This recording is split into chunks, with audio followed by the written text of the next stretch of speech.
In Pursuit of Excellence by Michael Jordan, I have the goal of being the best, but I approach everything step by step using short term goals. When I meet one goal, I set another reasonable goal I can achieve if I work hard. Each success leads to the next one. Each time I visualize where I want to be and what kind of person and player I want to become. I approach it with the end in mind. I know exactly where I want to go and I focus on getting there. As I reach those goals, I gain a little more confidence. It's all mental for me. I never write anything down. I just concentrate on the next step. I am not afraid to ask anybody anything. Why should I be afraid? My attitude is help me give me direction. I could apply that approach to anything I may do. It's no different for the person whose goal is to become a doctor. All those steps are like pieces of a puzzle. They all come together to form a picture. If it's complete, you reach your goal. If not, don't get down on yourself. Don't think about failure.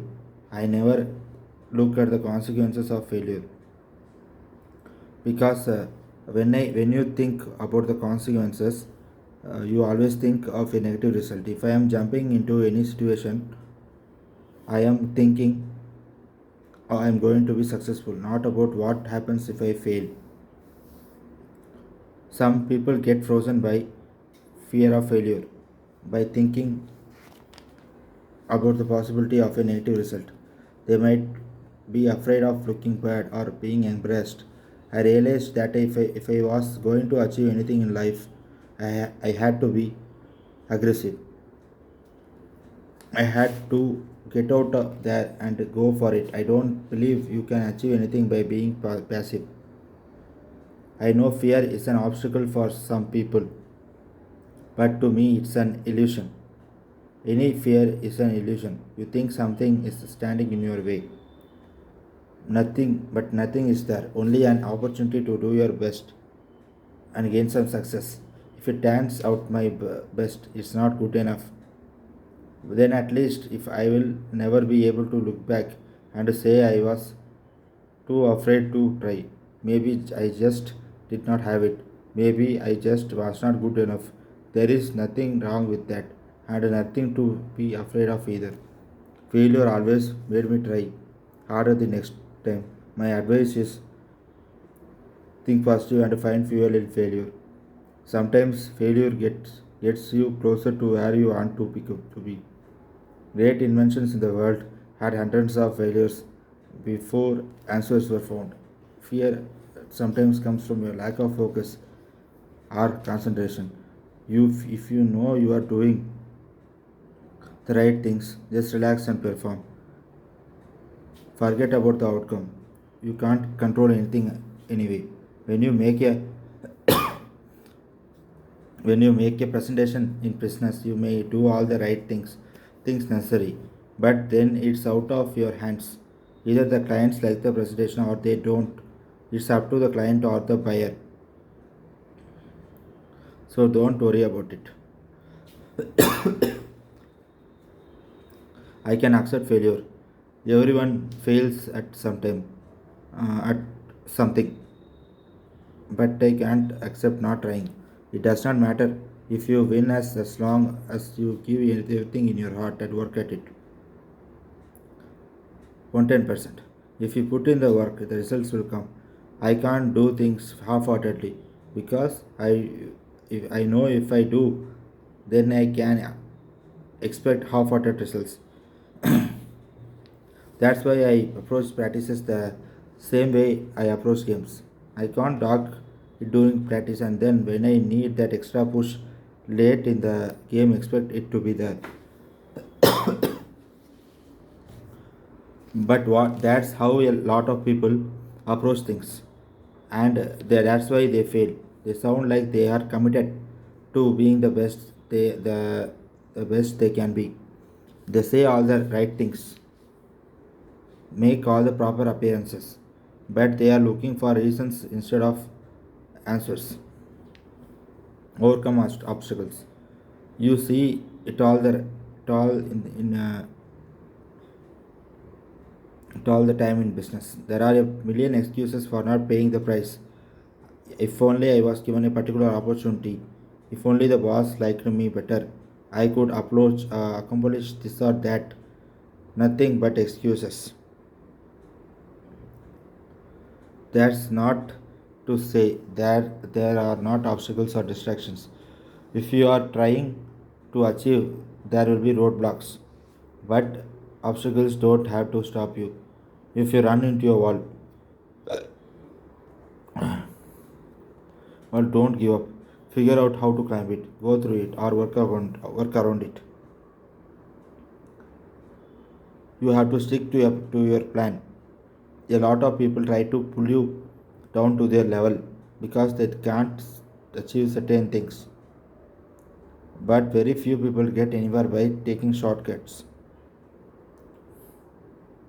More people gain success the honest way by setting their goals and committing themselves to achieving those goals. Our society tends to glamorize individual success without considering the entire process. What if you have a CEO with a great idea, but he does not have the people to make it happen? If you don't have all the pieces in place, particularly at the front lines, that idea does not mean a thing.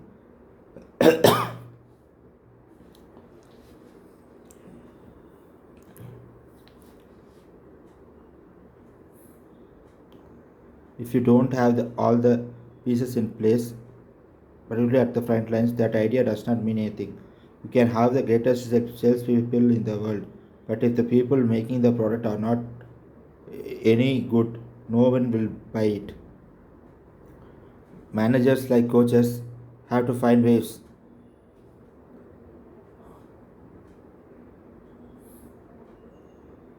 Managers like coaches have to find ways to utilize individual talents in the best interest of the company. It's a selfless process. In our society, sometimes it's hard to come to grips with filling a role instead of trying to be a superstar.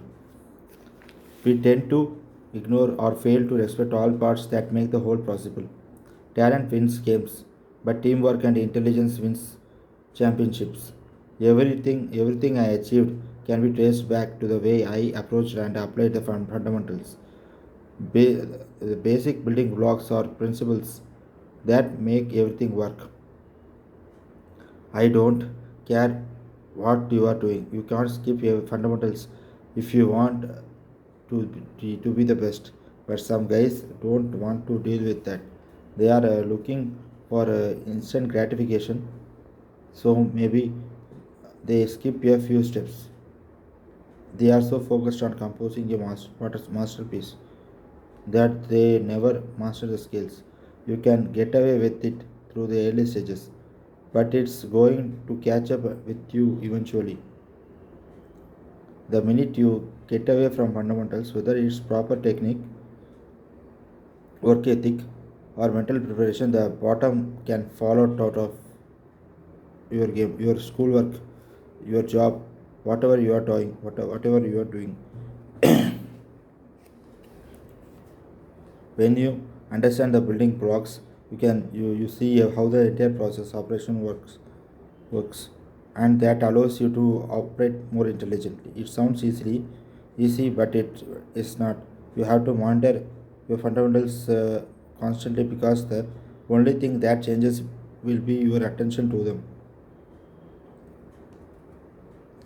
The fundamentals will never change. There is a right way and a wrong way to do things.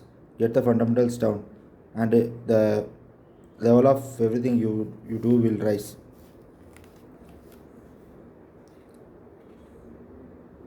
Lead by example. I have always tried to lead by example. I have never tried to motivate by talking because I don't think words ever mean as much as action. A picture carries 1,000 words, so I try to paint a picture of hard work and discipline. Why not? If the person or friend does not work hard, why should anyone else? A leader has to earn that title. You are not leader just because you are the best player on the team, the smartest person in the class, or the most popular. No one can give you that title either. You have to gain the respect of those around you by your actions. You have to be consistent in your approach. Whether it's basketball, whether it's basketball practice, a sales meeting, or dealing with your family, those around you have to know what to expect. They have to be confident that you will be there, that your performance will be consistent from game to game, particularly when things get right. Ultimately, coaches or players can say anything they want, but if they don't back it up with performance and hard work, the talking does not mean a thing. A leader can't make any excuses. There has to be quality in everything you do. Off the court, on the court, in the classroom, on the playground, inside the meeting room, outside of work. You have to transfer those skills, that drive to whatever environment you are in. And you have to be willing to sacrifice certain individual goals if necessary for the good of the team.